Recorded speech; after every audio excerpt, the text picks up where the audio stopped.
حمد و صلوات کے بعد سفر المظفر کا مہینہ شروع ہو گیا ہے۔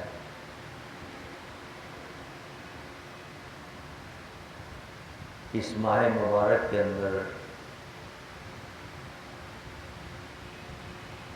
عالم روحانیت کی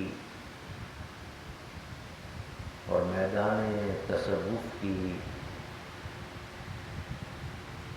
دو عظیم شخصیات کو اللہ نے اپنا قرب عطا فرمایا۔ اس میں سے ایک امام اہل سنت فاضل بریلوی الشاہ احمد رضا خان رحمۃ اللہ تعالی علیہ کی ذات گرامی ہے، اور دوسرا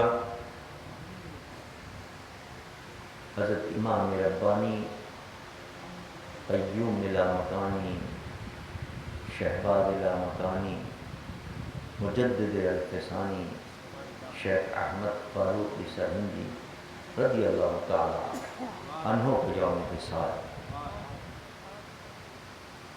یہ دونوں اللہ کے محبوب اور مقرب بندے تھے، اور کیسے یہ محبوب بنے اور کیسے یہ اللہ کے مقرب بنے، قرآن نے اللہ کا محبوب بننے کے لیے جو طریقہ بتایا ہے اس طریقے پر ان دونوں نے عمل کیا۔ وہ طریقہ کیا ہے؟ قرآن کہتا ہے قُلْ إِن كُنتُمْ تحبون اللہ فاتبعونی یحببکم اللہ۔ اگر تم یہ کہتے ہو کہ تمہیں اللہ سے محبت ہے تو اس کی دلیل لاؤ۔ مولا کیا دلیل ہے؟ فاتبعونی، میرے محبوب پہ اتباع کرو۔ کیا نتیجہ نکلے گا؟ اس کا کیا ثمر ظاہر ہوگا اگر تم نے میرے محبوب پہ اتباع کیا؟ فرمایا یحببکم اللہ۔ اب تک تو تم اللہ سے محبت کرتے تھے، اور میرے محبوب کی اتباع کے بعد اللہ تم سے محبت کرتا۔ تم محب تھے، اللہ تمہارا محبوب تھا، لیکن میرے محبوب کی اتباع کے بعد جب وہ میرا محبوب ہے تو اس کا اتباع کرنے والا بھی میرا محبوب ہو جائے۔ یہ ہے محبوبیت کا طریقہ جو اللہ نے قرآن میں بیان فرمایا کہ میرے محبوب کا جو اتباع کرے گا وہ میرا محبوب بن جائے گا۔ حضرت امام ربانی مجدد الفسانی رضی اللہ تعالی عنہ اور حضرت مولانا احمد رضا خان صاحب رحمۃ اللہ تعالی، ان دونوں نے اپنی ساری زندگی اتباع مصطفیٰ کے اندر گزاری۔ ہم سے تو فرض ادا نہیں ہوتے، انہوں نے محبوب کے اتباع کے اندر نبی کی کوئی ادنا سے ادنا سنت بھی تھی تو وہ بھی انہوں نے نہیں چھوڑی، اس سے اللہ نے ان کو اپنا محبوب مقرب بنایا۔ اب دیکھیے میں آپ کو مثال دیتا ہوں ان کی زندگیوں سے۔ حضرت مولانا رضا خان صاحب رحمۃ اللہ تعالی علیہ بہت زبردست عالم تھے اور عالم بعمل تھے، درس دیا کرتے تھے، پڑھاتے تھے، حدیث کا درس دیتے تھے، تفسیر کا درس دیتے تھے،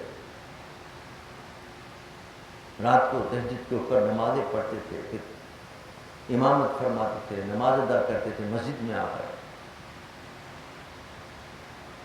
ایک روز طلباء کہتے ہیں کہ فجر کی نماز میں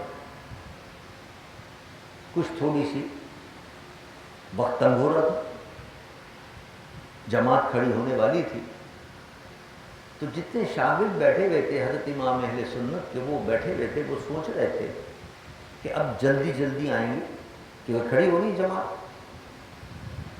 تو اب جلدی جلدی کے اندر آدمی کو کچھ سنتیں یاد نہیں رہتی، جلدی جلدی میں آدمی کو کچھ سنتیں یاد نہیں رہتی۔ حالانکہ اب سنت یہ ہے، اور میرے آقا سرور دو جہاں صلی اللہ علیہ وسلم کا طریقہ یہ ہے جو حضور نے بتایا تھا کہ جب مسجد میں آؤ تو پہلا قدم سیدھا رکھو مسجد کے اندر، اور مسجد سے باہر نکلو تو بایاں قدم رکھو۔ جب آؤ مسجد کے اندر تو ایک دعا حضور نے بتایا، یہ پڑھ جاؤ، بسم اللہ الحمدللہ والصلاۃ والسلام علی رسول اللہ اللہم افتح لی ابواب رحمتک۔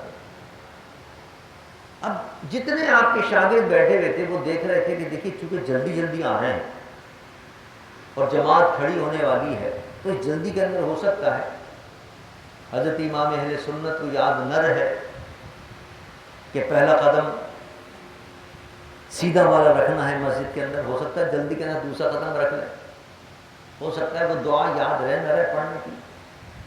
سارے جتنے شاگرد بیٹھے وہ کہتے تھے ہم دیکھ رہے تھے کہ امام اہل سنت نے جب پہلا قدم رکھا مسجد کے اندر تو وہ بھی سیدھا قدم رکھا، اس کے بعد جو اگلی صف میں قدم رکھا وہ بھی سیدھا قدم رکھا، اس سے اگلی صف میں قدم رکھا وہ بھی سیدھا رکھا، یہاں تک کہ امامت کے مصلی تک پہنچتے ہوئے سب قدم سیدھے رکھتے ہوئے آتے۔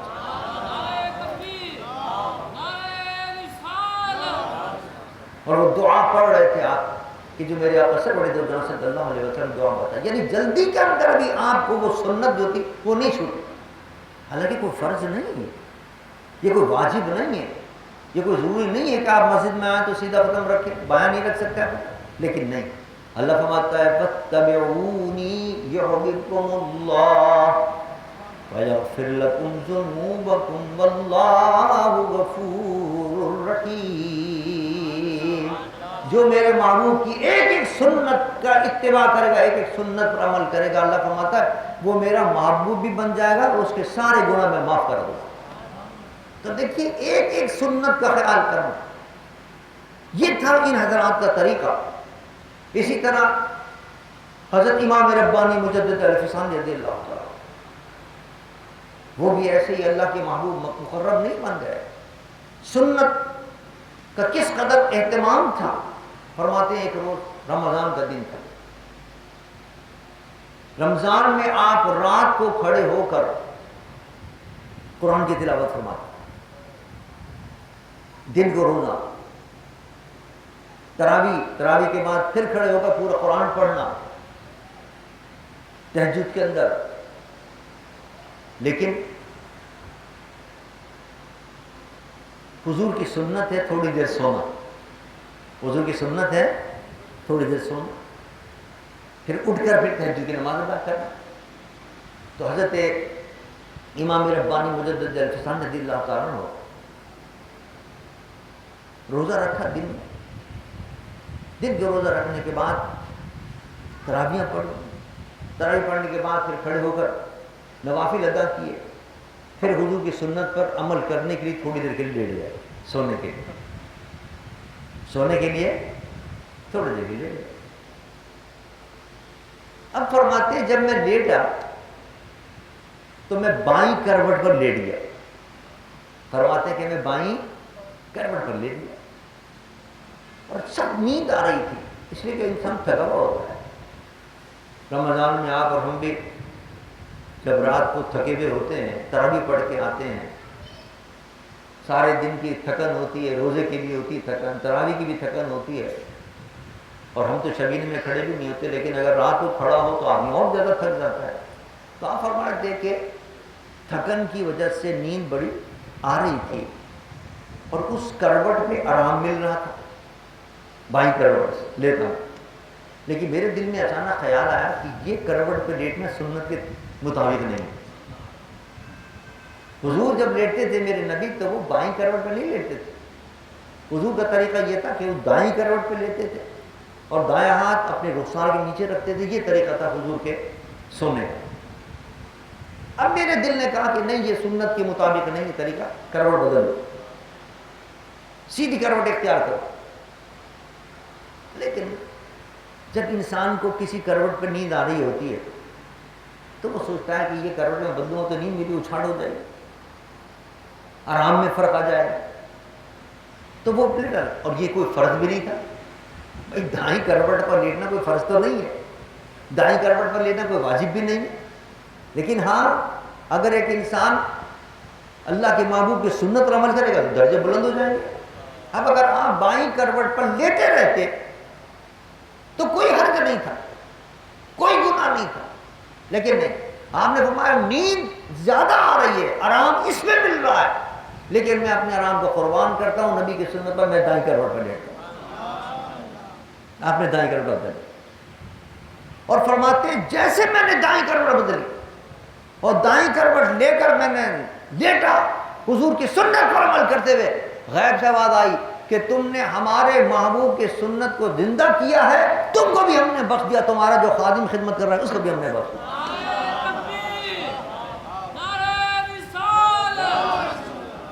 یہ اللہ کا وعدہ ہے جو پورا ہوتا ہے۔ جب قُلْ إِن كُنتُمْ تُحِبُّونَ اللَّهَ فَاتَّبِعُونِي يُحْبِبْكُمُ اللَّهُ وَيَغْفِرْ لَكُمْ ذُنُوبَكُمْ وَاللَّهُ غَفُورٌ رَحِيمٌ۔ اللہ اپنا محبوب بنا لیتا، گناہ معاف کر دیتا، اور پھر بشارت دی گئی حضرت امام ربانی مجدد الفسانی کو، تمہیں بخش دیا۔ تو پتہ یہ چلا کہ محبوب بننے کا طریقہ، اللہ کے محبوب بننے کا طریقہ یہ کہ حضور کا اتباع کیا جائے اور حضور کی کسی سنت کو نہ چھوڑا جائے، کسی کام کو نہ چھوڑا جائے، جو حضور نے کہہ دیا اس پر عمل کیا جائے، جو حضور نے افعال، حضور کے عادات، حضور کی عادات ہیں اس کو اختیار کیا جائے، تو انسان اللہ کا محبوب بنتا چلا جائے۔ حضرت امام ربانی ہوں، جتنے اولیاء کرام گزرے ہیں، حضرت ان کی زندگی اگر آپ دیکھیں گے تو ان کی زندگی اتباع مصطفیٰ کے اندر ڈھلی ہوئی ہوگی۔ حضرت امام ربانی فرماتے ہیں مجھ کو جتنا مرتبہ اللہ نے عطا فرمایا وہ سب اتباع کے صدقے ہیں، اگر کوئی کوتاہی رہ گئی ہے مرتبے کے اندر تو وہ اتباع میں کوئی کوتاہی رہ گئی ہوگی۔ کیوں؟ اس لیے کہ جتنا زیادہ اتباع ہوگا اتنا زیادہ اللہ کا قرب ملے گا۔ اور مجھے بنی نوع انسان کے اندر جو کچھ اللہ نے عطا کیا تھا وہ سب اللہ نے مجھے عطا فرمایا، اتنے بڑے بڑے مقام عطا فرمایا۔ اور پھر سبحان اللہ سبحان اللہ، دیکھیے حضور کی بھی نگاہ کرم ہوتی کہ میرا غلام میرا اتباع کر رہا ہے اور اپنی آرام کو چھوڑ رہا ہے، اپنی نیند کو چھوڑ رہا ہے، قربانیاں دے رہا ہے، میرا اتباع کر رہا ہے، تو حضور کی بھی نگاہ کرم ہوتی ہے۔ حضرت امام ربانی فرماتے ہیں ایک دن میں لیٹا ہوا تھا تو مجھے ایسا محسوس ہوا جیسے کوئی میری چرپائی پر آ کے بیٹھ گیا، میری چرپائی پر آ کے بیٹھ گیا۔ میں نے آنکھ کھول کے دیکھا تو وہ میرے آقا سرور دوجہاں ساتھ تشریف فرما۔ اللہ فرمایا ایک صفحہ عطا فرمایا کہ ہم یہ تمہیں دیتے ہیں، اس میں نے دیکھا حضرت امام ربانی فرماتے ہیں کہ جو کچھ اس دنیا سے تعلق رکھنے والا، جو کچھ اس جہاں سے تعلق رکھنے والی نعمتیں تھیں وہ سب مصطفیٰ نے مجھے عطا فرمایا۔ یہ عطائیں ہوتی ہیں، یہ نوازشات ہوتی ہیں ان لوگوں کو کہ جو نبی کا اتباع کرتے ہیں۔ یہ سبق ہے ان حضرات کی زندگی کے اندر۔ ہم بھی چاہتے ہیں اللہ کے محبوب بنے، مقرب بنے، تو ان لوگوں کا اتباع کر رہے ہیں۔ ان لوگوں کی زندگیاں حضور کے اتباع کے سانچے میں ڈھلی گئی۔ دیکھیں کہ ہمارے اولیاء کرام نے کس طرح اپنی زندگیاں گزاری ہیں، ان طریقوں پر عمل کریں گے، وہ وہی طریقے ہیں جو میرے مصطفیٰ کے طریقے۔ اب ان طریقوں پر عمل کریں گے تو ہم اللہ کے محبوب، اللہ کے مقرب بنتے چلے جائیں۔ حضرت امام ربانی مجدد الفسانی رضی اللہ عنہ نے فرماتے ہیں کہ ایک دن میرا طریقہ تھا کہ میں کچھ پڑھ کر اور کچھ کھانا وانا پکا کے تقسیم کر کے اس کو ثواب پہنچا دیا کرتا تھا۔ میرے کچھ جوان بچے وہ میری زندگی کے اندر فوت ہو گئے تھے، ان کو ثواب پہنچا دیا کرتا تھا۔ کچھ اور محبت کرنے والے تھے، ان کو ثواب پہنچا دیا کرتا تھا۔ تو ایک روز میں نے کیا دیکھا کہ وہ میں نے ثواب نہیں پہنچایا، تو ثواب نہیں پہنچایا۔ تو میں نے دیکھا کہ ان کی جو روحیں تھیں وہ آ کر میرے ارد گرد منڈلانے لگی، ان کی روحیں آ کر میرے ارد گرد منڈلانے لگی۔ تو میں نے یہ محسوس کیا میں نے آج ثواب نہیں پہنچایا تو یہ بے چین ہو رہے ہیں، کیونکہ میرے آقا نے بھی فرمایا کہ جب تم کسی مردے کو کچھ پہنچاتے ہو، ثواب پہنچاتے کسی چیز کا، تو وہ ان کے لیے بہت بڑی نعمت ہوتی ہے، وہ خوش ہوتے ہیں، ان کے لیے وہ بہت بڑی نعمت ہوتی ہے۔ اللہ تو آپ فرماتے ہیں میں نے پھر وہ ثواب پہنچایا تو وہ خوش ہو کے روح چلی گئی۔ تو پتہ یہ چلا کہ ہمیں بھی اپنے اولیاء کرام کو ثواب پہنچاتے رہنا چاہیے۔ اب دیکھیں نا یہاں ہمارے یہ جو محفل ہوتی ہے ہماری، اس کے اندر کھانا تقسیم ہوتا ہے، لنگر تقسیم ہوتا ہے، سب اولیاء کرام جن کو شجر شریف میں ہم پڑھتے ہیں سب کچھ کا ثواب پہنچاتے ہیں۔ تو جو بھی اس میں حصہ لے گا اس پر نگاہ کرم ہوگی ان تمام اولیاء کرام۔ اب یہ ہمیں اس میں حصہ لینا چاہیے، ہمیں حصہ لینا چاہیے. اب یہاں اگر ہر ہفتے ایک دیگ بنتی ہے، 2 دیگ بنتی ہے، تو آپ لوگ کہ ہمارے آفس صاحب کو لکھوا دیں اپنے نام کہ صاحب اس دفعہ میری طرف سے دیگ آئیے، دوسرے ہفتے فلاں کہے کہ صاحب اس دفعہ میری طرف سے دیگ آئیے، تیسرے ہفتے کہے فلاں میری طرف سے دیگ آئیے. تو مہینے کے اندر اگر ہر ہفتہ باندھ لیں آپ لوگ، تو اس ہفتے یوں سمجھے جتنے اولیاء کرام ہیں ان کی نگاہ کرم آپ کے اوپر ہوگی، اور جب اولیاء کی نگاہ ہوگی تو دین و دنیا کے اندر بیڑا پار ہو جائے. پھر ثواب ملتا. پھر حضور کی ارشاد پر عمل ہے. سب سے بڑی بات یہ اتباع مصطفیٰ کی وجہ سے آپ اللہ کے محبوبی بن کے چلے جائیں گے. 2 فائدے ہیں، کیونکہ حضور نے فرمایا اطعموا الطعام وافشوا السلام وصلوا باللیل والناس نیام. خوب کھانا کھلایا کرو، خوب سلام پھیلایا کرو، اور جب لوگ سوتے ہوا کریں اس وقت کھڑے ہو کر نماز ادا کیا. یہ میرے مصطفیٰ کی حدیث. تو جب آپ کھانا کھلائیں گے تو حضور کی سنت پر عمل کر رہے ہیں، اتباع کر رہے ہیں، حضور پہ اتباع کر رہے ہیں. اور اللہ فرماتا فاتبعونی یحببکم اللہ، میرے محبوب اتباع کرو تو میرے محبوب بن جاؤ، گناہ معاف ہو جائیں. تو کھانا کھلانے سے گناہ بھی معاف ہوں گے، اللہ کا محبوب بھی بنے گا. اور اس محفل کے اندر جب ان کو ثواب پہنچے گا اولیاء کرام کو، جو اپنے وقت کے اولیاء کرام گزرے بڑے بڑے، جس میں حضرت امام ربانی کا نام بھی ہے، حضرت ان کے مرشد حضرت باقی باللہ کا نام بھی ہے، حضرت قاضی ابھی آپ نے سنا سجدہ شریف، اس کے اندر حضرت قاضی احمد بھی ہمارے بہت بڑے اولیاء کرام گزرے ہیں، وہ بھی ہمارے سلسلے کے اندر ہے. مخدوم زمان صاحب جو لواری شریف والے ہیں وہ بھی ہمارے بزرگوں کے اندر ہے. رتر چھتر والے حضرت سید امام علی شاہ صاحب بہت بڑے امام گزرے اپنے وقت کے، وہ اسی سلسلے کے اندر ہے. حضرت ابوبکر صدیق رضی اللہ تعالیٰ عنہ کے اس میں گرامی نام ہے، اس کے اندر کیسے کیسے ہو جائے گا. تو ان سب کو جب ثواب پہنچے گا، حضور سب سے پہلے تو حضور کا نام نامی اس میں غلامی، حضور سے لے کر اور ہمارے مرشد تک جتنے اولیاء کرام کو ثواب پہنچے گا، سب کی روحیں خوش ہوں گی اور تمہارا بیڑا پار ہو جائے گا. تو لہٰذا آپ حضرات بھی اس کی طرف توجہ دیں، خود کی طرف اپنے ایک کم سے کم ایک ہفتہ باندھ لیں کہ اس ہفتے میری طرف سے دیگ آئے گی، اس ہفتے میری طرف سے دیگ آئے گی. یہاں جتنے لوگ آتے ہیں وہ کھائیں گے، انشاءاللہ ثواب ملے گا. اور سب سے بڑی بات یہ فاتبعونی یحببکم اللہ، اللہ کے محبوب بھی بن چلے جائیں گے.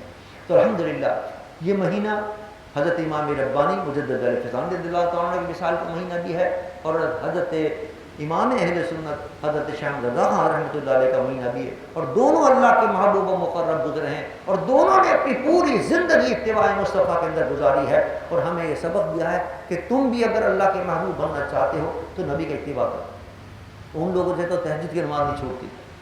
ہمارا عالم یہ کہ ہم سے فرض نماز نہیں پڑھی جا رہی. کتنے لوگ ہیں جو کہ ہمیں فجر کی نماز کے اندر آتے ہوں گے، جو جناب ظہر اور عصر اور مغرب اور عشاء 5 وقت کی نمازیں پڑھتے ہوں. کتنے لوگ ہیں. میں کہہ رہا تھا، میں نے کہا دیکھیں مسجد کے اندر جمعے کے اندر آپ دیکھیں، کوئی مسجد بھی دیکھیں، کسی مسجد کو دیکھیں، جمعے کے اندر اوپر سے لے کے نیچے تک وہ مسجد بھری ہوئی ہوتی ہے. اور فجر کے اندر دیکھیں تو ایک صف ہوتی ہے. اس کا مطلب یہ کئی ہزار لوگ نماز نہیں پڑھ رہے، کئی ہزار لوگ نماز پڑھ رہے. مسجد کے اندر جمعے کے اندر تو 1000 سے زیادہ لوگ ہوتے ہوں گے، ابھی تو مسجد بھری ہے. اور فجر کے اندر ایک صف بھی نہیں ہوتی، بڑی مشکل سے 1.5 صف ہوتی. اس کا مطلب بھی کئی ہزار لوگ نماز نہیں پڑھ رہے. اور میرے آقا کیا فرماتے ہیں، من ترک الصلاۃ متعمدا فقد کفر، جس نے نماز قصدن چھوڑ دی سمجھ لے وہ گویا کافر ہو گیا، میری امت میں نہیں رہا. اتنا سب وعید آئی، اتنی سب وعید کے باوجود ہمیں نماز کا خیال نہیں کہ ہم فرض نماز ادا کریں. چہ جائے کہ محبوبیت کے لیے تو ضروری ہے کہ سنت بھی کوئی نہ چھوڑیں، محبوبیت کے لیے ضروری ہے تہجد بھی کبھی نہ چھوڑیں. محبوبیت کے لیے تو ضروری ہے کہ جتنے اور نفلیں احادیث کے اندر آئی ہیں ان میں سے کوئی نفل ہم نہ چھوڑیں. چہ جائے کہ فرض ادا نہ کریں جو کہ لازمی جس کے چھوڑنے پر گناہ ہوگا. تہجد کے چھوڑنے پر گناہ تو نہیں ہوگا، لیکن تہجد پڑھنے والے کو اللہ کا قرب حاصل ہوگا، اللہ کی محبوبیت اور اللہ کے رسول کی محبوبیت ملے گی. لہٰذا ہمیں چاہیے کہ ہم کسی سنت کو نہ چھوڑیں. چہ جائے کہ فرض پر تو لازم عمل کریں. نماز فرض ہے اس کو کریں، رمضان کے روزے فرض ہیں وہ رکھیں، حج کسی نے نہیں کیا تو فوری حج ادا کر لیں، زکوٰۃ کسی نہیں دی تو وہ زکوٰۃ ادا کیا کریں. یہ چاروں پانچوں فرض ہیں جن کا سوال ہوگا قیامت کے دن. بہرحال اللہ تبارک و تعالی ہمیں اور آپ کو سب کو حضرت امام ربانی مجدد الفسانی اور حضرت امام اہل سنت فاضل بدر شاہ مرزا خان رحمۃ اللہ تعالیٰ علیہ کے نقش قدم پر چلنے کی توفیق عطا فرمائے. اور ان کی محبتوں سے جو ہمارے سینے روشن ہیں، ان محبتوں کے صدقے اللہ تعالیٰ کل قیامت کی ہماری بخشش اور مغفرت فرمائے. مزار شریف پہ چلیں، وہاں صلاۃ و سلام بھی ہو، وہاں خصوصی